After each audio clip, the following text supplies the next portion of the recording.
Bem-vindo ao Jack Van Presents. Temos um programa muito estimulante para você hoje.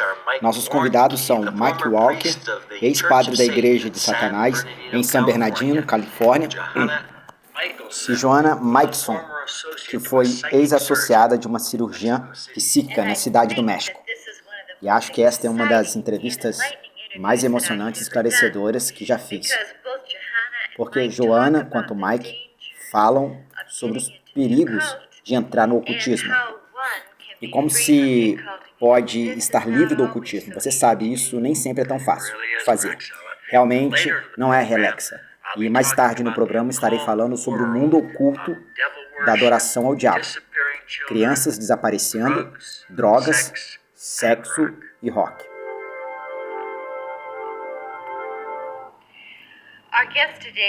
Nossos convidados de hoje são altamente qualificados para discutir nosso tópico que escolhemos para nosso especial.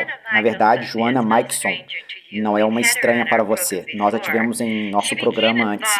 Ela se envolveu com o ocultismo e, finalmente, ficou associada de uma cirurgiã psíquica na cidade do México. Ela percebeu que tinha habilidades psíquicas incomuns desde muito cedo, por volta dos 11 anos de idade. Isso se desenvolveu em uma vida de tormentos inacreditável. Joanna, é tão bom ter você de volta conosco novamente. Obrigada. Pessoas favoritas, que Deus nos abençoe. Enquanto compartilhamos hoje, o nosso segundo convidado é Mike Warrenson Kay. Também não é estranho para você. Pode tê-lo visto outras vezes. Em 1985, ele é um ex-padre satânico na Califórnia. Mas hoje, graças ao Senhor, ele é um comediante de sucesso e ele é um pregador do Evangelho de Jesus em escolas secundárias, faculdades e igrejas em todo o país. E Mike, muito obrigado. Obrigado. É bom estar aqui. É bom ter vocês. Li os seus 2 livros. Eles são fantásticos, estão marcados. Se quiser na livraria, poderão retirá-los. E aí, Joanna? O Lado Lindo do Mal, seu livro, fala sobre como aos 11 anos você sentiu que tinha um dom muito especial e isso se tornou quase uma maldição. Por que você sentiu que tinha esse dom tão jovem? Bem, não aconteceu. No começo, fui considerado um presente. Na verdade, eu nem percebi que era assim que algumas pessoas chamariam isso. Eu vi isso como nada além de uma maldição, esse espírito sendo literalmente levado para a nossa casa. Abriu uma porta que estava trancada, coisas. E por aí, nos próximos anos da minha infância, para produzir o tipo de fenômeno projetado especificamente para assustar as meninas até a luz do dia. Muitos espectadores que no começo estarão envolvidos em fenômenos psíquicos, coisas ocultas, saberão do que estou falando.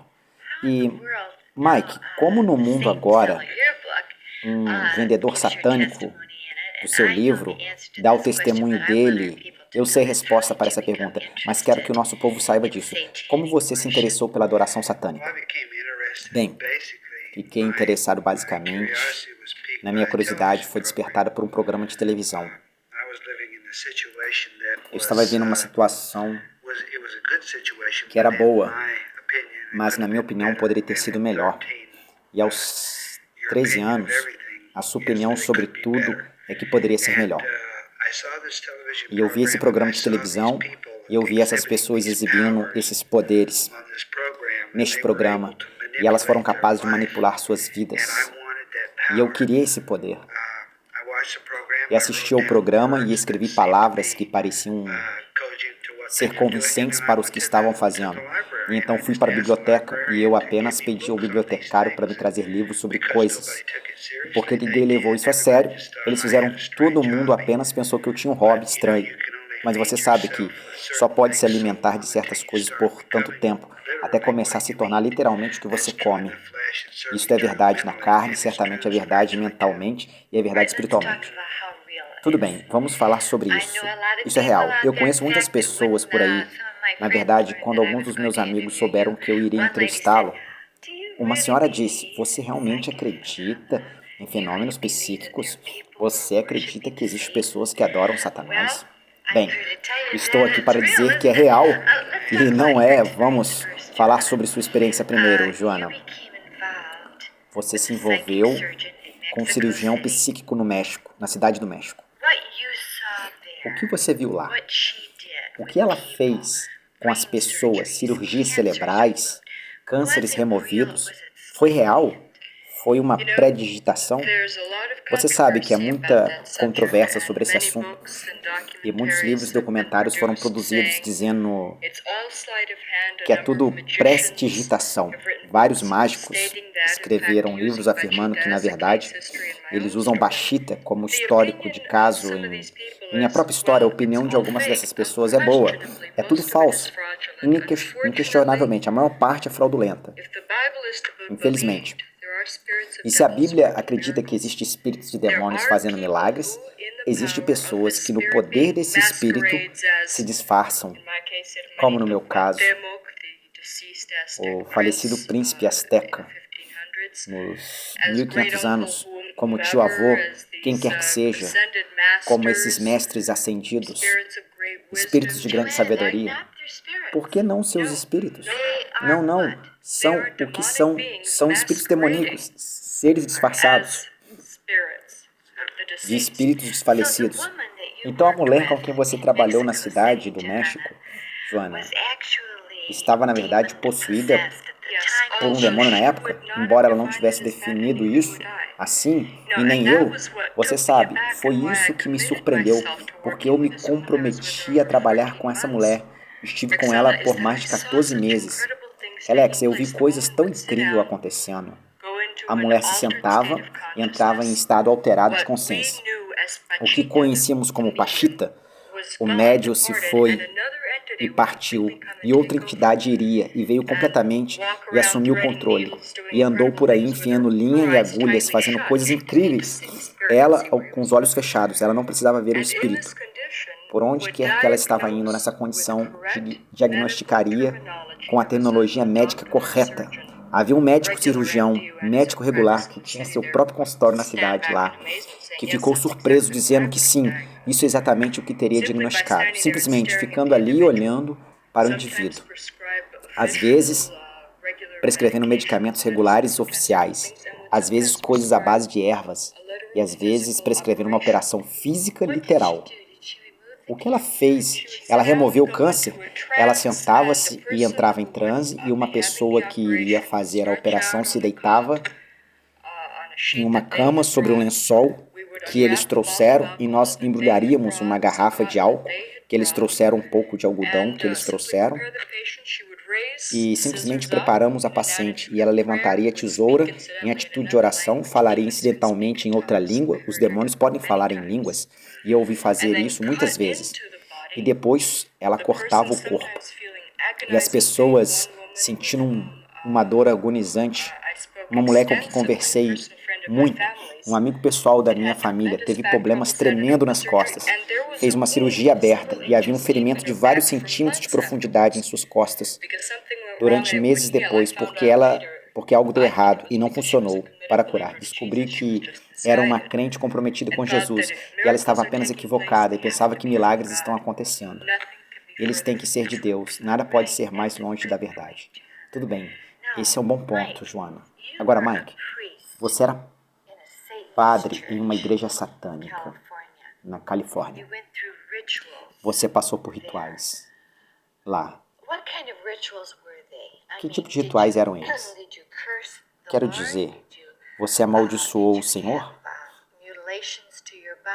Você teve mutilações em seu corpo? Ouvimos muitas coisas que você sabe que aconteceram. Todas as opções acima você fez? Você fez isso?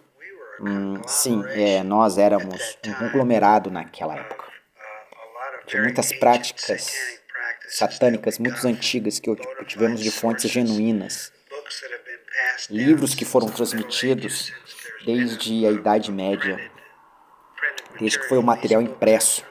Esses livros sobreviveram, porque Satanás garantiu que sobreviveriam. Então tivemos em Hollywood, e o que vimos no programa de rádio, você conhece missas negras e pessoas com capuzes, com cabeça de cabra, velas vermelhas, então, mas agora a cabeça de bode. Então é importante, nós tínhamos drogas, então éramos uma combinação de grupo satânico dos anos 60, e acho que quando começamos era mais ou menos uma brincadeira. Mas você não pode brincar com essas coisas. Eu sempre gosto de dizer aos meus filhos que você não pode sair e colocar esterco nas rosas sem voltar para casa cheirando o esterco. Não há como ser verdade. Você não pode enganar com o pecado sem ser manchado pelo pecado. E Satanás tem um jeito, quando você fica com ele, de ser seu amigo por um tempo. Depois, por seu mestre de marionetes. Depois disso, é como dizemos, com as drogas, em um ponto que você para de usar drogas e as drogas começam a usar você. Em um ponto você para de ser você mesmo e adora Satanás, e Satanás começa a dominar você. Então você se torna capaz de todos os tipos de coisas. Eu tenho uma velha cicatriz de 7 centímetros aqui no meu braço, onde meus amigos costumavam cortar meus braços 4 vezes por ano, nos principais feriados. Eles são chamados de soltos, e eles pegavam meu sangue e colocavam em um cálice e misturavam com vinho e urina, e usavam como bebida de comunhão em um serviço para Satanás. Alguns dos meus amigos permitiram que o dedo mínimo da minha mão esquerda fosse cortado até a segunda junta, e a carne desse dedo fosse arrancada e usada como pão de comunhão. Isso tudo é muito sangrento e é muito nojento. E eu gostaria de dizer que nem sempre estávamos chapados quando fazíamos essas coisas. Nem sempre estávamos drogados. Às vezes estávamos tão dominados pelo espírito da coisa que naquele momento, acho que no ritual que estávamos capazes de qualquer coisa que nunca cometemos com sacrifício humano. Canibalismo faz parte do ritual? Bem, veja, é isso que nós, na verdade, comeríamos carne do osso e do dedo. Quer dizer, seria cortado em pedacinhos. Quer dizer, você sabe que ninguém estava apenas mastigando como uma coxa de frango ou algo assim. Foi ritualisticamente feito. Mas veja, estamos vivendo em uma sociedade muito cansada agora. Tudo isso estava acontecendo há 20 anos atrás. Nunca cometimos um sacrifício humano. Às vezes sacrificávamos um pequeno animal. Automutilação de animais foi mais longe que chegamos e éramos considerados à margem de lunático naquela época. Que tal hoje? Embora vivemos em uma sociedade que está tão cansada, que se você quiser aparecer na primeira página do jornal, você deve ter que matar pessoas com uma arma automática e dizer que vós lhe disseram para fazer isso, para que as pessoas que vivem pelo mal tenham que fazer continuamente coisas que são cada vez mais malignas, até mesmo para serem capazes de expressar para si mesmos que são um mal suficiente para seu mestre. Então agora temos muitos casos de crianças sendo sacrificadas, e quanto mais jovens, melhor. Eu acho que sei para onde você está indo, Mike. E essas são crianças roubadas. Sim, em muitos casos são crianças roubadas, mas em alguns casos, sabe-se que satanistas sacrificam seus próprios filhos. Temos 3 coisas aqui. Só quero falar rapidamente sobre drogas, sexo e música. Quão intimamente essas 3 coisas estão conectadas com o ocultismo na adoração de Satanás? Tudo bem, Joana? Quão bem. Eles são intrinsecamente ligados naquela cultura. Tudo que você precisa fazer é ouvir uma música do heavy metal, do punk rockers, do punk ácido, para que esses são seus temas principais. Ok, Jenna. Como você saiu disso? Através das orações do meu irmão e muitas pessoas que estavam sofrendo por minha causa. Eu sei que esse é o caso, mas você sabe, o que eu acho que realmente faz a diferença para mim é que eu realmente queria saber a verdade. Você sabe, meu primeiro ano na faculdade, eu aceitei Jesus como meu salvador pessoal. Alguém compartilhou as 4 leis comigo. Orei com todo o meu coração, confessei isso com os meus lábios, acreditei de coração que estava salvo. Então, porque estava indo com base em minhas experiências, em vez disso, comecei a redefinir tudo. E não foi até o ponto em que fiquei desapontado com a médium, no sentido de que as profecias que foram feitas não se concretizavam. E eu sabia que ela realmente tinha esse tipo de poder. Os profetas, os espíritos criados deveriam estar se tornando realidade. Então não estavam. E eu disse, se eu estiver errado, minha irmã plantou aquela semente de dúvida. E se houve uma pequena chance que minha experiência esteja sujeita à manipulação? O que eu acredito sobre a fonte destas coisas estão erradas. Então eu disse, Deus, eu quero saber, eu quero que você me mostre. E você sabe, Alexa, quando você realmente quer saber o que você está disposto a colocar, o poder e o prestígio, e a sensação, e o valor, e a sensação de pertencer, a sensação de ser capaz de ajudar. Você sabe, Mike, eu estava procurando por isso no lugar onde você pertence, onde você tem um senso de significado para mim. Pensei que estava servindo a Deus, estávamos vindo de polos opostos, mas estávamos procurando a mesma coisa, no fundo estávamos ligados pela mesma coisa, um desejo de poder. Quando cheguei a um ponto de dizer que eu estou disposto a desistir desse poder, eu estou disposto a desistir sabendo que aquela pessoa está pensando, quanto me concentro, seus pensamentos, disposto a desistir de ser capaz de manipular e controlar indivíduos, estou disposto a desistir de ter essas experiências exáticas desse lindo Jesus e dessa mulher que veio, parecendo sua mãe, parecendo a Virgem Maria em sua estrela, vestido com taxas, estou disposto a deixar isso de lado. Se você me mostrar Deus, o que eu gosto, de onde você sabe Deus, que literalmente puxou o véu, numa noite quando eu estava na Suíça, deixe-me dizer literalmente, os rostos dos demônios por trás disso. Eu vou dizer, quase me custou a minha vida. Sim, eu passei por uma batalha horrível, tentando me tornar livre. E essa batalha durou um período de tempo. Também enquanto eu acreditava, como vestir a armadura de Deus para lutar a guerra, como assumir a autoridade que Cristo morreu para me dar. E para descobrir quem era esse Jesus, você sabe, foi um grande choque para mim. Finalmente, ele não era o grande líder espiritual, o guru, o grande avatar que era, mestre Jesus, o grande profeta, o maior professor que alguém poderia desejar. Descobri que ele era Deus encarnado em carne humana. O Filho de Deus apareceu com esse propósito, para que ele pudesse nos libertar e nos libertar. E ele quebrou o poder dos demônios.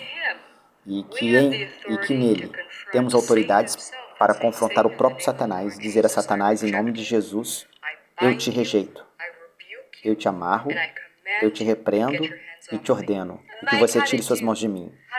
Mike, como você saiu dessa situação? Bem, eu saí disso, mas basicamente pelo mesmo tipo de operação. Cheguei a um ponto na minha vida onde estava tão viciado em drogas, estava preso, eu estava pesando 50 quilos, tive hepatite 4 vezes por ter injetado agulhas sujas, eu estava com sangramento nas gengivas, meu cabelo estava caindo, meus dentes estavam caindo da minha cabeça. Satanás havia prometido me tornar um Deus. E porque as pessoas beberam meu sangue, eu pensei que sim. E uma noite,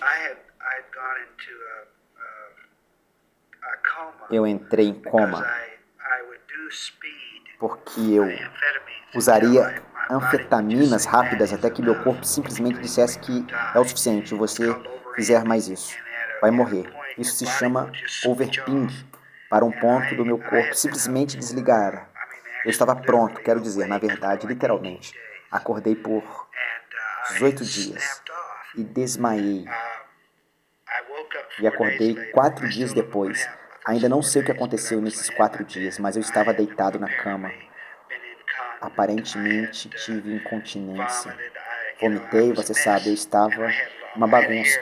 E eu tinha um cabelo desse tamanho comprido. Eu tinha unhas pretas desse tamanho. Eu tinha 14 camadas de esmalte todos os dias para que eu brigasse. Essas navalhas eu usaria. Meu cabelo estava descolorido de branco. Eu usava preto o tempo todo, você sabe. Eu tinha feridas de drogas por todo o corpo e agora estou coberto de sujeira. E comecei a me levantar da cama e não conseguia me mover. Então, acabei me jogando no chão e finalmente consegui me arrastar. Entrei no banheiro agarrando punhados do carpete e me arrastando, porque a paralisia permanecia da parte interior das minhas costelas para baixo. Entrei no banheiro e literalmente levantei o queixo da pia e fiquei em pé e tranquei minhas pernas e olhei no espelho. E olhando para mim estava uma máscara de caveira, como você sabe, pele pergaminho amarelo, cabelo amaranhado no rosto de feridas e dentes sangrando. Eu disse, você não é um Deus? E enquanto eu disse isso, a imagem no espelho desapareceu e em vez disso havia um buraco negro profundo e longo. E uma voz do fundo deste poço disse, você também não. E eu disse, o que sou eu? E a voz disse, você é um tolo. E eu tenho você exatamente onde quero. Agora, de repente eu percebi que menti para mim. Demorou um pouco para eu fugir. Foi preciso uma overdose e algumas outras coisas que aconteceram comigo, mas finalmente me encontrei na companhia de duas pessoas que me disseram algo que eu nunca tinha ouvido antes. Tenho encontrado cristãos o tempo todo, mas eles sempre me disseram coisas erradas. Eles apareciam e diziam, você vai para o inferno como um satanista? Eu sabia disso que estava indo para o inferno. Eu queria ir para o inferno. Você sabe, eles viriam e diriam, você irá para o inferno, sim. Meu conceito de inferno não era o conceito cristão de inferno. O inferno para mim era um lugar de triunfo. Não por um preço de, você sabe. É um aspecto interessante, Mike. Nunca ouvi ninguém dizer quero ir para o inferno. Sim, eu queria ir para o inferno. Então, você está preocupado com a possibilidade deles virem dizer que isso está estragando a sua vida? Eu olhei no espelho e posso dizer que isso está estragando minha vida. Você sabe o que eles disseram? Eles fariam as pessoas que me queriam. O Senhor me disse que Jesus me amava. Eles me disseram que Jesus me amava exatamente do jeito que eu era. Do jeito que Ele estava me vendo. Não do jeito que eu queria que fosse. Nem mesmo do jeito que eu queria ser. Ele simplesmente me amou. E eu confiei no amor do Senhor no dia 22 de agosto, às 11h30 da noite de 1966. E eu nunca lamento de ter tomado uma decisão. E assim como você veio até o Senhor, Joana, você tem que ser uma das mulheres mais bonitas que eu conheço no Senhor. O que Cristo fez por você é incrível. E Mike, que testemunho vibrante você tem para deixar de ser padre da igreja de Satanás. Você sabe, acho que deve ser um desafio para todos que estão assistindo agora, este especial em todo o país. E esperamos poder chegar em muitos países, porque este é um problema mundial, não é apenas nos Estados Unidos. Sabemos que se Cristo pode fazer isso por você e lhe dar esse tipo de vibração para Ele, que Ele também tem esperança para a vida deles. O que você gostaria de dizer aos jovens e aos mais velhos, pouco antes de nós? Voltar para o meu marido. Eu gostaria de dizer às pessoas de hoje, para serem criteriosas, Alexa, para testá-lo, você sabe que o Senhor nos deu um manual aqui, e se eu soubesse o que a Bíblia diz em Deuteronômio capítulo 18, passagens de Levítico, a passagem em Êxodo 22, você sabe o que Deus tem a dizer sobre os médiuns ocultas, os médiuns com espíritos, por mais sinceros que você seja, por mais bom que você pense que está fazendo? Se estiver operando como médium, não me importa o quão sincero você seja, Deus diz que o dom é uma falsificação dos dons genuínos do Espírito Santo e que estão em operação hoje. Sim, você sabe que os demônios não caíram mortos há 1900 anos. Eles não tiraram um ano sabático, mas o Espírito Santo também não. Aprenda a dizer com base na palavra de Deus o que é falsificado e o que é genuíno, e o que você está envolvido com o ocultismo. Há uma boa chance, pois o espiritual que você sabe, muitos cristãos estão nessa categoria, inclusive quando você está nessa categoria, que foram enganados. E você esteve no ocultismo, você deve confessar, você deve renunciar à atividade, você deve se livrar da parafernália do ocultismo, livros, feitiços, encantos, signos astrológicos. Certifique que está seguindo Jesus certo, o Jesus da Bíblia, que está nos dizendo que é outro Jesus, outro Espírito, outro Evangelho. Segundo Coríntios capítulo 15, descubra qual Jesus é o verdadeiro. A médium não fala do Jesus verdadeiro, do princípio divino, o irmão espiritual de Lúcifer, o arcanjo Miguel, a maior criação de Jeová, etc, etc. Ou ele é um Deus encarnado na forma humana que pode libertá-lo da escravidão em que Satanás o colocou, enquanto você confia nele, enquanto caminha com ele, enquanto procura descobrir o que ele tem para a sua vida. É lindo. Mike, suas palavras finais para nossos amigos. Minhas palavras finais seriam apenas que Jesus ama você. Ele realmente ama e não há nada que possa separar você desse amor. Romanos 8, 38 e 39, meus versículos favoritos, diz que nada pode nos separar do amor de Deus. E não importa o que você fez, não importa onde você esteve, se você sinceramente se voltar para o Senhor, Ele pode libertá-lo. E às vezes é uma batalha, mas vale a pena lutar a batalha, porque os objetivos que você alcança quando você se torna um cristão são muito maiores do que qualquer coisa que você poderia ter, de qualquer poder que você pudesse obter do diabo. Muitos de nós voltamos para o ocultismo porque estamos tentando colocar um gancho espiritual em nossas vidas, porque temos uma fome espiritual que precisa ser bem alimentada, e o Senhor preparou para nós uma mesa de banquete, e a sua bandeira sobre nós é o amor. Que Deus abençoe vocês dois. Muito obrigado por terem vindo hoje sendo nossos convidados. E vocês sabem que estão travando uma batalha. O Senhor tem a resposta para você. Talvez você não esteja no ocultismo. Talvez você não esteja em uma igreja satanista. Mas você pode estar travando uma batalha. Deus te ama. E Ele vai te ajudar também.